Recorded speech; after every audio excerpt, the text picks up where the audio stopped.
In the solo variant, you will play against artists making renowned works of art rather than opposing players taming monstas. The game plays very similar to the standard game, so this video will only go over things that differ. The how to play video for the introductory and standard game is linked in this video's description. The artist is treated like a player and is your opponent.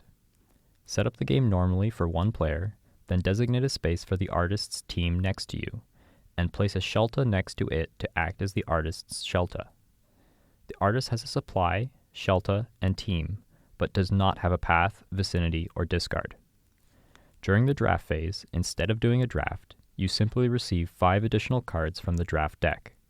This means that you will receive 15 random cards in round 1 and 10 in round 2 and 3. Zaptopus functions in unintended ways with the artist. If you receive one, return it to the box and replace it with another card from the draft deck. In the preparation phase, artist cards will be added to the artist supply, then the artist will add cards from their supply to their team. Despite their appearance, these cards are considered monstas for all purposes. Add the 4 artist cards from each of the current round's biomes to the artist supply.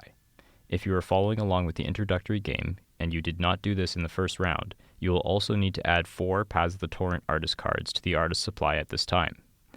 Shuffle the supply and do the following 4 times. Reveal and add the top card of the artist supply to their team.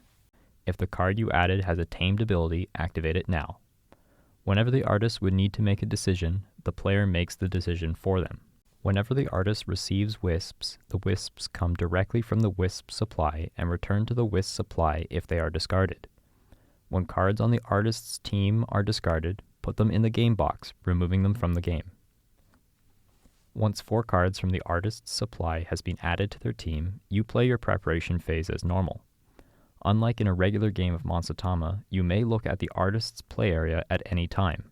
This allows you to tailor your path to best the artist. The journey phase is played as normal. However, remember that artists may have passive abilities that you need to keep track of and interact with during the journey. When you flip your action card face down, proceed to the finale phase. You always perform your fin abilities before the artist does. Otherwise, all other aspects of the game are identical to the standard game.